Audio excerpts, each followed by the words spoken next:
बिस्मिल्लाहिर्रहमानिर्रहीम। आज का जो हमारा लेक्चर है ये मनकीफ की बुक है मैक्रो इकनॉमिक्स। मैक्रो इकनॉमिक्स का चैप्टर नंबर 1 हम डिस्कस करेंगे। इस चैप्टर के अंदर हम बेसिकली सबसे पहले ये देखेंगे कि माइक्रो इकनॉमिक्स और मैक्रो इकनॉमिक्स में क्या डिफरेंस है। माइक्रो इकनॉमिक्स के अंदर हम स्मॉल स्केल लेवल के ऊपर स्टडी कर रहे होते हैं। अगर हम किसी इंडिविजुअल पर्सन की इनकम की बात कर रहे हैं, इंडिविजुअल पर्सन के एक्सपेंडिचर की बात कर रहे हैं, तो इसका मतलब यह है कि हम माइक्रो इकनॉमिक्स की बात कर रहे हैं। और मैक्रो इकनॉमिक्स में यह है कि जब हम पूरी सोसाइटी की बात करते हैं, पूरी इकॉनमी की बात करते हैं, जब आप जीडीपी की बात कर रहे हैं, जब आप जीएनपी की बात कर रहे हैं, जब आप अनएम्प्लॉयमेंट की बात कर रहे हैं, तो इसका मतलब अब हम लार्ज स्केल के ऊपर चीज़ों को डिस्कस कर रहे हैं और इसको हम मैक्रो इकनॉमिक्स का नाम देते हैं। तो ये डिफरेंस है micro and between macro. Micro means on small scale level and macro means the study on large scale level। इसी तरीके से ये मैक्रो इकनॉमिक्स के डिफरेंट किस्म की एग्जांपल्स दी गई हैं। इनकम ऑफ द कंट्री है, इन्फ्लेशन है, अनएम्प्लॉयमेंट है, जीडीपी है। ये तमाम वो चीज़ें हैं जो आप मैक्रो इकनॉमिक्स के अंदर स्टडी करते हैं। इसके अलावा फिर नेक्स्ट है कि आपके पास जो जीडीपी है, वो जीडीपी है क्या चीज़। GDP stands for gross domestic product and it includes all the market value of final goods and services produced within a country within a specific time period। कि किसी भी कंट्री के अंदर एक साल के दौरान जो भी गुड एंड सर्विसेज प्रोड्यूस की गई हैं उनकी मार्केट वैल्यू को हम जीडीपी बोलते हैं। इसमें वो इनकम शामिल नहीं है जो बाहर से आ रही है। डोमेस्टिक का मतलब ये है कि एक स्पेसिफिक बाउंड्री, यानी कि पाकिस्तान की हदूद के अंदर रहते हुए एक साल के अंदर पाकिस्तान ने जितनी भी अर्निंग की है वह पाकिस्तान की जीडीपी का हिस्सा है। फिर जीडीपी की दो टाइप्स हैं, एक है रियल जीडीपी और दूसरी है नॉमिनल जीडीपी। रियल जीडीपी का मतलब ये है कि जो आपने प्रीवियस किसी ईयर की बेस के ऊपर कैलकुलेशन की है या जो इन्फ्लेशन के साथ एडजस्टेड है। एडजस्टेड का मतलब क्या है कि इन्फ्लेशन का इफेक्ट उसमें से निकाला गया है।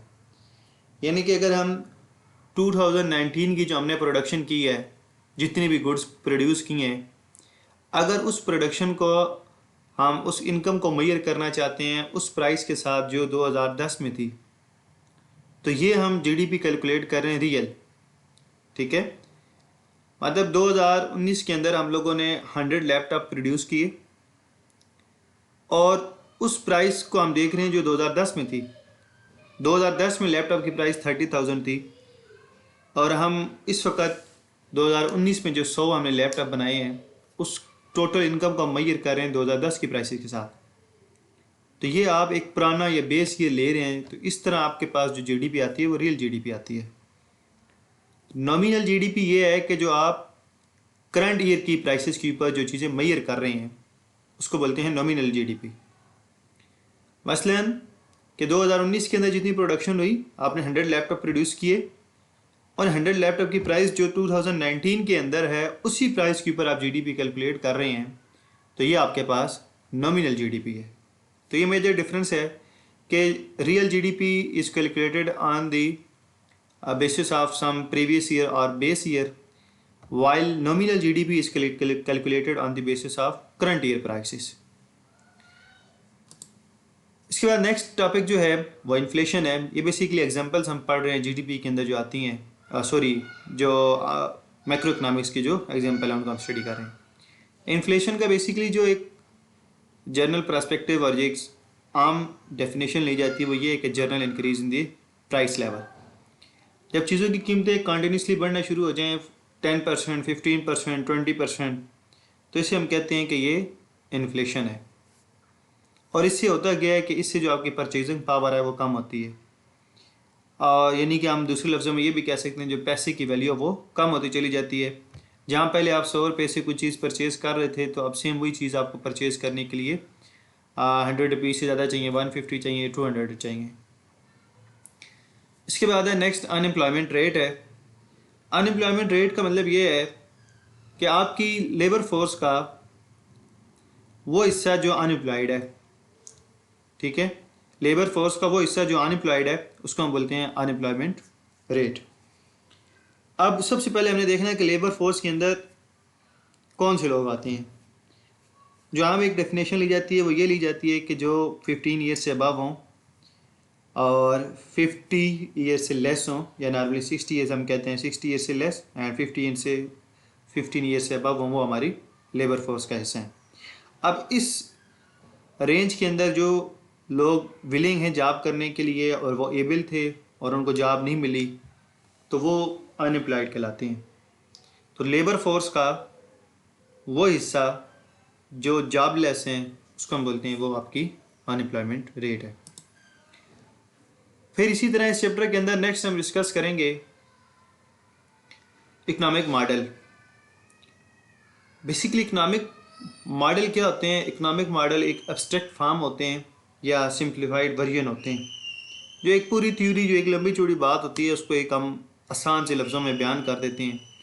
जो एक कम्प्लेक्स किस्म की सिचुएशन होती है उस सिचुएशन को बड़े आसान से और सादा से लफ्ज़ों में बयान करने के लिए हम इकोनॉमिक मॉडल बनाते हैं।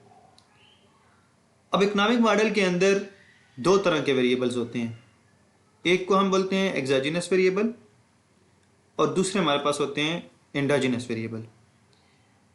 एक्सोजेनस वेरिएबल का दूसरा नाम इंडिपेंडेंट वेरिएबल होता है और एंडोजेनस वेरिएबल का दूसरा नाम डिपेंडेंट वेरिएबल होता है। एक्सोजेनस वेरिएबल वो होते हैं जो खुद चेंज आते हैं, पहले चेंज होते हैं और उनमें से चेंज आने की वजह से दूसरे वेरिएबल के ऊपर इफेक्ट पड़ता है। जैसे कि हम दो वेरिएबल्स की बात करते हैं, इनकम है और दूसरी तरफ आपकी कंजम्पशन है, यानी कि आपके एक्सपेंडिचर है। जब आपकी इनकम बढ़ती है तो इनकम बढ़ने की वजह से आपके एक्सपेंडिचर बढ़ जाते हैं, आप ज़्यादा खर्चा करते हैं।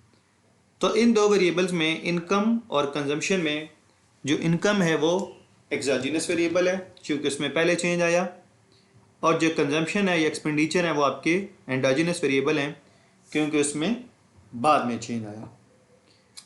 इसी तरीके से हम बात करते हैं दो और वेरिएबल की, इनकम है और सेविंग है। अब इनमें भी जो इनकम है वो इंडिपेंडेंट वेरिएबल है या एक्सोजेनस वेरिएबल है क्योंकि पहले आपकी इनकम चेंज होगी, इनकम में चेंज आने की वजह से फिर आपकी सेविंग पे इफेक्ट पड़ेगा। इनकम बढ़ेगी तो सेविंग बढ़ जाएगी, इनकम कम होगी तो सेविंग भी कम हो जाएगी। तो ये डिफरेंस है एक्सोजेनस वेरिएबल में और एंडोजेनस वेरिएबल में। एक्सोजेनस वेरिएबल क्या हैं? जो खुद ब खुद चेंज होते हैं, और एंडोजेनस क्या हैं? कि जो किसी दूसरे के ऊपर डिपेंड कर रहते हैं, उनमें चेंज आता है तो फिर इसमें चेंज आता है। जैसे कि सेविंग है, सेविंग अब डिपेंडेंट वेरिएबल है, सेविंग डिपेंड कर रही है इनकम के ऊपर। आपके पास पैसे ज़्यादा होते हैं तो आप सेव भी ज़्यादा कर सकते हैं, जब आपके पास पैसे हैं ही कम है तो आप सेव भी कम करते हैं। फिर इसके बाद हम इस चैप्टर के अंदर मार्केट को डिस्कस करेंगे, और मार्केट की दो साइड्स होती हैं, एक को हम बोलते हैं demand side of the market और दूसरी होती है supply side of the market. सबसे पहले हम डिस्कस करेंगे व्हाट इज डिमांड। बहुत सारे स्टूडेंट को इसमें कंफ्यूजन होती है कि डिमांड और डिज़ायर सेम चीज़ें हैं, but there is a large difference between demand and desire. Demand के लिए किसी चीज़ को आप कहें कि ये मेरी डिमांड है, तो उसके लिए दो कंडीशंस हैं, जब तक वो दो कंडीशंस फुलफिल नहीं होती तो आप नहीं कह सकते कि ये चीज़ आपकी डिमांड है। वो दो चीज़ें हैं, एक आपकी विलिंगनेस और दूसरा है परचेजिंग पावर। आप कुछ चीज़ खरीदना चाहते हैं और प्लस उस चीज़ को ख़रीदने के लिए आपकी जेब में पैसे पड़े हुए हैं, तो आपकी डिमांड है। आप मार्केट जाते हैं, आपको एक मोबाइल पसंद आता है, उस मोबाइल की कीमत है 30,000 रुपया। अब आप विलिंग है कि आप वो ख़रीदें और आपकी जेब में 30,000 रुपया पड़ा हुआ है, तो आप ये कहते हैं कि वो चीज़ आपकी डिमांड है। डिज़ायर क्या है? Only willingness. आप एक चीज़ ख़रीदना चाहते हैं लेकिन आपके पास इतने पैसे नहीं है कि आप वो चीज़ ख़रीद सकें, तो आपकी डिज़ायर है, वो आपकी डिमांड नहीं है। तो ये डिफरेंस है between demand and desire. Demand क्या है? इसके लिए दो कंडीशंस हैं, एक विलिंगनेस है, एक परचेजिंग पावर। ये दोनों चीज़ें होंगी तो कोई चीज़ आपकी डिमांड कहलाएगी। और डिज़ायर क्या है? कि ओनली विलिंगनेस, आप एक चीज़ खरीदना चाहते हैं तो आपकी डिज़ायर है, वो आपकी डिमांड नहीं है। आप खरीदना चाह रहे हैं लेकिन आपके पास पैसे नहीं है, तो वो आपकी डिज़ायर है। अब क्वांटिटी डिमांड क्या है? क्वांटिटी डिमांड ये है कि आप मार्केट जाते हैं और हर चीज़ की एक कोई ना कोई प्राइस डिसाइड होती है। तो किसी भी चीज़ के जितने यूनिट आप एक स्पेसिफिक प्राइस के ऊपर परचेज करने के लिए एग्री हैं, आप तैयार हैं, तो वो चीज़ आपकी डिमांड कहलाती है। क्वांटिटी डिमांड जैसे कि यहाँ लिखा हुआ है the amount of a good और services that a consumer, consumer से मुराद होता है हम लोग, consumer is willing and able to buy at a given price. Willing आपकी ख्वाहिश है और एबल आपके पास पैसे हैं। तो आप जब भी किसी चीज़ को खरीदना चाह रहे हैं और आप काबिल भी हैं उसके कि आप खरीद सकें एक गिवन प्राइस के ऊपर, तो आपकी चीज़ क्वांटिटी डिमांड कहलाती है। फिर डिमांड स्केड्यूल क्या है? डिमांड स्केड्यूल क्या है कि जी ये रिलेशनशिप शो करता है between price and quantity demand. कि एक साइड पर आप बेसिकली ग्राफ बोलते हैं, इसको टेबल बोलते हैं। डिमांड स्केड्यूल को एक टेबल होता है जिसमें एक साइड पे प्राइस होती है, दूसरी साइड पे डिमांड होती है। तो जो एक टेबल आपके पास प्राइस और डिमांड का रिलेशनशिप शो कर रहा होता है उसको हम बोलते हैं डिमांड स्केड्यूल। और डिमांड कर्व क्या है कि वो रिलेशनशिप जो टेबल में आपने बनाया प्राइस और डिमांड का, उसको जब आप ग्राफ की सूरत में शो करते हैं तो वो डिमांड कर्व बनता है। मार्केट डिमांड क्या है? वो डिमांड जो पूरी मार्केट के अंदर जितने भी कंज्यूमर्स हैं, अगर उन कंज्यूमर्स की या पूरी सोसाइटी की डिमांड को अगर हम कंबाइन कर देते हैं, हम सम अप कर देते हैं, तो उसको हम बोलते हैं वो मार्केट डिमांड है। अब ये डिमांड स्केड्यूल, डिमांड कर्व, इसको हम ग्राफिकली और जो टेबल की फॉर्म में इसको हम डिस्कस करते हैं। यहाँ पर आपको ये डिमांड स्केड्यूल है और इसी को जब हमने ग्राफ में शो किया तो ये डिमांड कर्व बन गया। अब यहाँ पर आपको नज़र आ रहा है कि जो प्राइस है वो डिक्रीज़ हो रही है, 700 से 600, 400, फिर 300, और जो डिमांड है वो इंक्रीज़ हो रही है 3, 4, 5, 6 एंड 7। तो लॉ ऑफ डिमांड भी यही कहता है कि other thing remaining constant, when ever price decreases demand increases, and when price decreases demand increases. अब इस केस में प्राइस कम हो रही है और डिमांड बढ़ रही है। अब यहाँ से अगर आप देखें तो प्राइस और डिमांड में आपको एक रिलेशनशिप नज़र आ रहा है, और वो रिलेशनशिप क्या है? नेगेटिव है कि प्राइस कम हो रही है, ये चीज़ डिक्रीज़ हो रही है, लेकिन यहाँ पे जो नंबर्स हैं वो बढ़ रहे हैं। तो यहाँ प्राइस और डिमांड में नेगेटिव रिलेशनशिप होता है।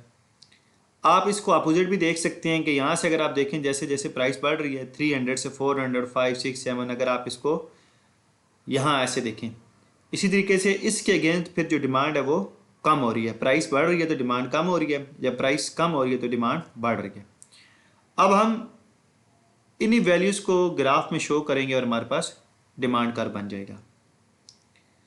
वाई एक्सिस के ऊपर आप लोगों ने प्राइस को लिखना है, एक्स एक्सिस के ऊपर आप लोगों ने क्वांटिटी डिमांड को लिखना है। यहां सबसे कम नंबर क्या है? 0, क्योंकि यहां ग्राफ शुरू होते हैं, इसको ओरिजिन बोलते हैं। प्राइस की वो वैल्यू जो 0 के सबसे करीब है आपने वो लिखनी होती है। ऐसा नहीं कि 700 यहाँ पहले तो आप 700 उठा के लिखते हैं। जो सबसे कम वैल्यू है, सबसे कम वैल्यू क्या है? वो 300 है। 300 के बाद 400, 500, 600, 700। इसी तरीके से एक्स एक्सिस के ऊपर जो क्वांटिटी डिमांड की वैल्यूज है वो आपने लिखनी है, वो भी जो सबसे कम है, पहले 3, फिर 4, फिर 5, फिर 6 एंड देन 7। अब यहाँ से आप देखें 700 का कम्बिनेशन किसके साथ है? 3 के साथ। तो ये 700 और ये 3, तो इन दोनों के बिल्कुल सामने आपने एक डॉट लगाया। फिर 600 का कम्बिनेशन किसके साथ है? 4 के साथ। तो 600 एंड 4 के सामने आपने ये एक डॉट लगाया। इसी तरीके से 500 एंड कम्बिनेशन इसका 5 के साथ है, तो आपने ये इसके सामने एक पॉइंट लगाया। फिर ये आपने 2 पॉइंट्स और लगाए जो 406 का रिलेशनशिप है, 300 एंड 7 का रिलेशनशिप है। आपने जब इन पॉइंट्स को मिलाया तो ये आपके पास एक डाउनवर्ड ग्राफ बना जिसे हमने बोला डिमांड कर्व। अब डिमांड कर्व को डिमांड कर्व क्यों बोला जाता है? यहाँ पे 2 वेरिएबल हैं, एक प्राइस है और दूसरा क्वांटिटी डिमांड है। तो हमने इसको डिमांड कर्व क्यों बोला? बेसिकली इकोनॉमिक्स के अंदर जितने भी ग्राफ बनाए जाते हैं उन तमाम का नाम उसमें मौजूद डिपेंडेंट वेरिएबल की वजह से पड़ता है। अब यहाँ पर 2 वेरिएबल हैं, एक डिमांड है और दूसरा प्राइस है। तो इन दोनों वेरिएबल में से जो डिपेंडेंट वेरिएबल है वो डिमांड है। आपने मार्केट से कितनी चीज़ें लेनी होती हैं, आपका ये डिसीजन डिपेंड कर रहा होता है प्राइस के ऊपर। तो प्राइस इंडिपेंडेंट वेरिएबल है, पहले चेंज प्राइस में आता है। प्राइस में चेंज को देखते हुए आप अपना डिमांड का डिसीजन चेंज करते हैं। तो आपकी डिमांड डिपेंड कर रही थी प्राइस के ऊपर, इसलिए यहाँ पर जो डिमांड है वो डिपेंडेंट वेरिएबल है और प्राइस इंडिपेंडेंट वेरिएबल है, यानी कि इसके दूसरे नाम है डिमांड को हम बोलेंगे कि ये एंडोजीनस वेरिएबल है और जो प्राइस है वो एक्सोजीनस वेरिएबल है। तो ये जो डिमांड का कर्व है ये नेगेटिव स्लोप है। ये नेगेटिव स्लोप क्यों है? वह इसलिए है कि there exist a negative relationship between price and quantity demand. ठीक है, अब ये उसी के बाद ये लाफ डिमांड है। लाफ डिमांड क्या है कि अदर थिंग रिमेनिंग कांस्टेंट या holding everything other constant whenever price increases demand decreases and when price decreases demand increases. जो आप अपनी डेली लाइफ की रूटीन में ये देखते हैं कि जब भी किसी चीज़ की प्राइस कम होती है तो हम उसकी डिमांड बढ़ा देते हैं, जब उसकी प्राइस बढ़ती है तो हम उसकी डिमांड कम कर देते हैं। और इसी चीज़ को हम होल्डिंग एवरीथिंग एल्स को हम बोलते हैं सेट्रस पेरिबस। सेट्रस पेरिबस का मतलब ये है कि यही हमने इकोनॉमिक मॉडल के अंदर चीज़ डिस्कस की थी कि हम कम्प्लेक्स चीज़ों से निकल के हम एक सिंप्लीफाई वर्जन की तरफ आ जाते हैं। अब डिमांड सिर्फ प्राइस के ऊपर डिपेंड नहीं कर रही होती, डिमांड बहुत सारी और चीज़ों पे डिपेंड कर रही होती है, लेकिन हम मॉडल को सिंप्लीफाई करने के लिए, चीज़ों को आसान करने के लिए हम कहते हैं कि बाकी कोई चीज़ चेंज ना हो, उसके बाद अगर प्राइस बढ़ेगी तो डिमांड कम हो जाएगी। वो बाकी चीज़ें टेस्ट हो सकता है, वेदर है, फैशन है, इनकम है, इस तरह की और बहुत सारी चीज़ें हैं। अगर वो तमाम कांस्टेंट रहनी चाहिए, उसके बाद अगर किसी चीज़ की प्राइस बढ़ती है तो उसकी डिमांड कम हो जाएगी। अब नेक्स्ट क्या है कि चेंज इन डिमांड क्या है? चेंज इन डिमांड क्या है कि change in the quantity that the people by when any influence other than the price of good changes. जब आप कोई चीज़ परचेज करने जाएं मार्केट के अंदर तो उस चीज़ को परचेज करने का आपका जो डिसीजन है वो उस चीज़ की प्राइस के अलावा किसी और चीज़ की वजह से अफेक्ट हो जाए तो वो आपकी चेंज इन डिमांड में आता है। फॉर एग्जांपल अभी सर्दियों का सीज़न आ रहा है तो चूंकि वेदर चेंज हो रहा है तो अब जो गर्म कपड़े हैं अगर उनकी प्राइस बढ़ेगी तो स्टिल उनकी डिमांड बढ़ जाएगी। तो हम तो लाभ डिमांड में ये कहते हैं कि प्राइस बढ़ेगी तो डिमांड कम होनी चाहिए, लेकिन प्राइस अगर प्राइस वही रहे तो उसी प्राइस के ऊपर भी लोग उस चीज़ को ज़्यादा खरीदना शुरू कर देंगे। वो इसलिए कि अब प्राइस की वजह से आपकी डिमांड का डिसीजन अफेक्ट नहीं हुआ बल्कि कोई अदर चीज़ थी उसकी वजह से आपने उस चीज़ की डिमांड को बढ़ा दिया है, तो उसको हम बोलेंगे चेंज इन डिमांड। तो चेंज इन डिमांड क्या है कि जब आपकी प्राइस के अलावा किसी और चीज़ की वजह से आप अपने डिमांड को इंक्रीज या डिक्रीज करते हैं तो वो है चेंज इन डिमांड। और चेंज इन क्वांटिटी डिमांड क्या है? Change in quantity demand occurs due to change in price. जब प्राइस की वजह से आप डिमांड का डिसीजन चेंज करते हैं तो उसको चेंज इन क्वांटिटी डिमांड आप कहेंगे। अच्छा, अब यहाँ पर ये देखें आपके सामने ग्राफ बना हुआ है। इस ग्राफ में अगर आपको नज़र आ रहा हो तो आप ये देखें कि वाई एक्सिस के ऊपर प्राइस की एक वैल्यू है, एक्स एक्सिस के ऊपर आपको क्वांटिटी की दो वैल्यू नज़र आ रही हैं। इस प्राइस के ऊपर पहले आप इतनी क्वांटिटी परचेज कर रहे थे, अब प्राइस में कोई चेंज नहीं आया, प्राइस वही है लेकिन वेदर चेंज हो गया है या कोई और ऐसा फैक्टर था जो चेंज हुआ है, उसकी वजह से आपने डिमांड को बढ़ा दिया। इसी प्राइस के ऊपर अब आप इतनी चीज़ें परचेज कर रहे हैं। तो जब प्राइस सेम रहे और आपकी क्वांटिटी बढ़ जाए तो आपका जो डिमांड कर्व है वो शिफ्ट हो जाएगा। ठीक है, इसी तरीके से यहाँ पर आप देखें आपकी प्राइस सेम है, प्राइस एक है लेकिन क्वांटिटी दो है। पहले आप इतनी क्वांटिटी परचेज कर रहे थे, अब आपने क्वांटिटी इतनी परचेज की, यानी पहले क्वांटिटी ज़्यादा परचेज कर रहे थे, अब आप क्वांटिटी कम परचेज कर रहे हैं। तो प्राइस सेम रहने की वजह से जब आप क्वांटिटी कम कर देते हैं तो इसको बोलते हैं डिक्रीज इन डिमांड और आपका डिमांड कर्व शिफ्ट हो गया टू इनवर्ड। तो एक बात ये बड़ा रूल ऑफ थंब याद रख लें, जब आपका किसी भी चीज़ का जो डिसीजन है वो उस वेरिएबल की वजह से चेंज हो जो यहाँ एक्सिस पे नहीं लिखा हुआ, तो उस सूरत में आपका जो डिमांड, आपका कोई भी कर्व है, चाहे डिमांड है, सप्लाई या वट एवर जो भी आपका कर्व है, तो शिफ्ट हो जाएगा। अब प्राइस और क्वांटिटी, अब जो क्वांटिटी में चेंज आना था वो प्राइस की वजह से आना था, तो प्राइस सेम है लेकिन फिर भी डिमांड में चेंज आ गया तो आपका कर्व शिफ्ट हो गया। अब ये कोई और तीसरा फैक्टर था जो यहाँ एक्सेस पर नहीं लिखा हुआ। तो जब आपको कोई भी ऐसी सिचुएशन गिवन दी जाए जब आपने चेंज को मेजर करना हो और आपसे कहा जाए कि इस वेरिएबल की वजह से शिफ्टिंग होगी या मूवमेंट अलॉन्ग द कर्व होगी, तो अगर वो वेरिएबल एक्सिस के ऊपर लिखा हुआ है तो फिर उसकी वजह से मूवमेंट अलॉन्ग द कर्व होगी। अगर वो वेरिएबल आपके एक्सेस के ऊपर नहीं लिखा हुआ तो उसकी वजह से शिफ्टिंग होगी।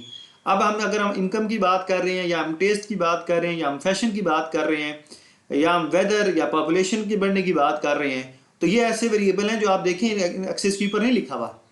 तो उसमें जब भी कोई चेंज आएगा तो उसकी वजह से आपका जो डिमांड कर्व है वो शिफ्ट कर जाएगा। या इसके अलावा आप कोई और कर्व पढ़ रहे हैं किसी भी किस्म का, तो वो वेरिएबल जो यहाँ एक्सेस पे नहीं लिखे हुए, उनमें चेंज आने की वजह से आपका कर्व हमेशा शिफ्ट करेगा। ठीक है, और वो वेरिएबल जो आपके एक्सिस पर लिखे हुए होंगे उनकी वजह से मूवमेंट अलोंग द कर्व होगी, फिर आपका एक ही कर्व बनेगा, आपके दो कर्व नहीं बनेंगे। अब फिर उसके बाद है वो कौन से वेरिएबल हैं जो आपके डिमांड कर्व को शिफ्ट करेंगे। वो ये 4-5 वेरिएबल हैं। इनकम है, प्राइस ऑफ रिलेटेड गुड्स है, टेस्ट है, पॉपुलेशन है, या एक्सपेक्टेड फ्यूचर प्राइसेस हैं। इनकम जब बढ़ती है तो ज़ाहिर बात है हम किसी चीज़ को ज़्यादा खरीदना शुरू कर देते हैं, चाहे उसकी प्राइस बढ़े या ना बढ़े।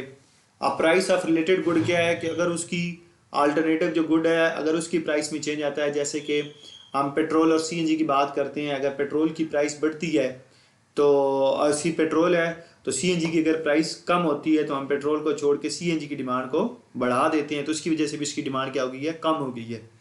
टेस्ट है, बाद लोगों को टेस्ट किसी जगह का पसंद आता है, अगर प्राइस बढ़ती भी है तो वो क्योंकि टेस्ट कॉन्शियस होते हैं, कहते हैं नहीं ठीक है हम इसी चीज़ को परचेज करेंगे। अब पॉपुलेशन बढ़ती है तो पॉपुलेशन बढ़ने की वजह से ऑटोमेटिकली किसी चीज़ की जो डिमांड होती है वो बढ़ जाती है। एक्सपेक्टेड फ्यूचर प्राइसेस क्या होती हैं कि अगर हमें लगता है कि अगले आने वाले, जैसे कि अभी कोरोना की सिचुएशन है तो हमें लग रहा है कि जी अभी दोबारा लॉकडाउन हो जाएगा, तो उस वजह से लोगों को पता है कि मार्केट में चीज़ शार्टेज हो जाएगी तो और इसकी प्राइस बढ़ जाएगी, तो लोग अभी से क्या करते हैं, जो अभी उसकी प्राइस है इसी प्राइस के ऊपर उस चीज़ को ज़्यादा खरीदना शुरू कर देते हैं और उसकी डिमांड बढ़ जाती है। अच्छा, उसके बाद नेक्स्ट है कि normal good and inferior good. Normal goods वो गुड्स होती हैं जिनका रिलेशनशिप होता है इनकम के साथ, नॉट विद द प्राइस। जब आपकी इनकम बढ़े और आप किसी चीज़ की प्राइस आप किसी चीज़ की डिमांड बढ़ा देते हैं तो वह आपके लिए नॉर्मल गुड है। ठीक है, जब आपकी इनकम बढ़े और आप किसी चीज़ की डिमांड बढ़ा दें तो वो आपके लिए नॉर्मल गुड है। जैसे कि हम बीफ या मटन की एग्जांपल लेते हैं, आपकी इनकम बढ़ती है तो आप चिकन को छोड़ के आप बीफ या मटन खरीदना शुरू कर देते हैं, तो जो बीफ या मटन है वो आपके लिए नॉर्मल गुड है। आप इनकम बढ़ी है तो आप लोगों ने उसकी डिमांड को बढ़ा दिया। इन्फीरियर गुड ऐसी गुड्स होती हैं जब आपकी इनकम बढ़ती है तो आप उसकी डिमांड कम कर देते हैं, और जब आपकी इनकम कम होती है तो आप उसकी डिमांड को बढ़ा देते हैं। नॉर्मल गुड के केस में इनकम का और डिमांड का पॉजिटिव रिलेशनशिप है, और इन्फीरियर गुड के केस में इनकम का और डिमांड का नेगेटिव रिलेशनशिप है। इन्फीरियर और नॉर्मल गुड दोनों ऐसी हैं जो पर्सन टू पर्सन वेरी करती हैं। हो सकता है जो एक चीज़ आपके लिए नॉर्मल है वो दूसरे बंदे के लिए इन्फीरियर हो, और जो आपके लिए इन्फीरियर है वो दूसरे बंदे के लिए नॉर्मल गुड हो। अच्छा, इसी में दोबारा हम चिकन की एग्जांपल लेते हैं। जब आपके पास पैसे ज़्यादा आ गए तो आपने चिकन की डिमांड को कम कर दिया, फिर जब आपकी इनकम कम हुई तो आप लोगों ने चिकन की डिमांड को बढ़ा दिया। तो ये इसमें बहुत सारी और एग्जांपल हैं, ये पर्सन टू पर्सन वेरी करती हैं। सब्स्टिट्यूट गुड्स, सब्स्टिट्यूट गुड्स वो होती हैं कि जो एक दूसरे का अल्टरनेटिव के तौर पे यूज़ हो रही हैं, जिसमें हम एग्जांपल लेते हैं राइस एंड वीट की, यानी कि चावल और गंदम की, और हम बात करते हैं कॉफ़ी एंड चाय की, पेट्रोल एंड सीएनजी की। ये एक ऐसी चीज़ें हैं कि जो सब्स्टिट्यूट के तौर पे इस्तेमाल होती हैं, और इन दोनों की डिमांड का आपस में जो रिलेशनशिप होता है वो प्राइस के साथ होता है। यानी कि अगर पेट्रोल की प्राइस बढ़ती है तो हम सीएनजी की डिमांड को बढ़ा देते हैं, तो यहाँ जो इनमें रिलेशनशिप है वो प्राइस के ऊपर है। इसी तरीके से कॉम्प्लीमेंट गुड्स वो होती हैं जो दोनों एट ए टाइम हों तो उनका फ़ायदा होता है, वरना फ़ायदा नहीं। जैसे हम इसकी बात करते हैं राइट शू की और लेफ़्ट शू की, अगर एक है तो दूसरे का फ़ायदा है, दूसरा नहीं है तो आपको पहले का फ़ायदा नहीं है। इसमें और एग्जांपल ली जाती है गाड़ी की एंड ड्राइवर की, या गाड़ी एंड पेट्रोल की। अगर आपके पास गाड़ी है, ड्राइवर नहीं है तो गाड़ी का फ़ायदा नहीं है, ड्राइवर है तो गाड़ी का फ़ायदा नहीं है। तो दोनों अगर आपके पास एट ए टाइम होंगी तो आप उसको फ़ायदा ले सकते हैं, और इसको हम बोलते हैं परफेक्ट सब्स्टिट्यूट्स। अच्छा, अभी हम पढ़ रहे थे कि चेंज इन डिमांड और शिफ्टिंग एंड और मूवमेंट अलॉन्ग द कर्व की। तो यहाँ पर अगर आप देखें तो इस वक्त आपको दो कर्व नज़र आ रहे हैं डिमांड के। प्राइस 700 है, आप 3 यूनिट परचेज कर रहे हैं, फिर प्राइस 700 है और आप कितने परचेज कर रहे हैं, 5। तो सेम इसी प्राइस के ऊपर जब आपने डिमांड को बढ़ाया, प्राइस में कोई चेंज नहीं आया, आपने डिमांड बढ़ा दी, तो ये आपका डिमांड कर्व शिफ्ट हो गया। अगर आप डिमांड कम करते तो ये कर्व अंदर की तरफ यानी कि इनवर्ड शिफ्ट होना था, अब आपने डिमांड बढ़ाई तो कर्व आउटवर्ड शिफ्ट हो गया।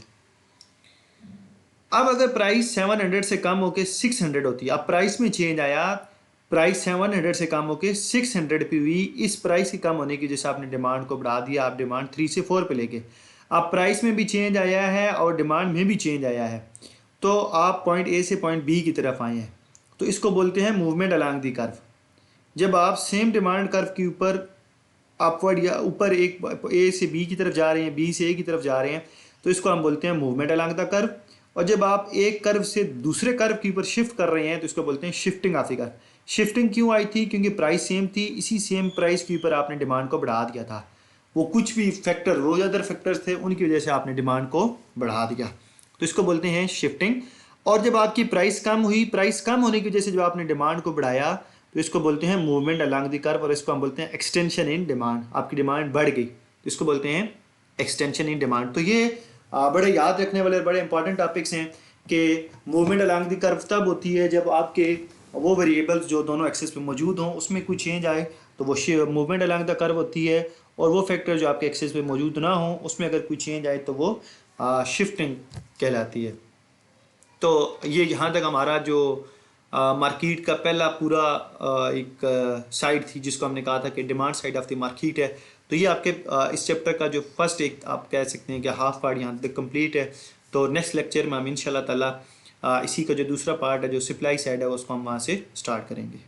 यहाँ तक अगर आपके जहन में किसी भी क्वेश्चन माइंड में कोई क्वेश्चन आता है तो आप मुझसे कमेंट्स के अंदर वो मुझसे क्वेश्चन आप पूछ सकते हैं।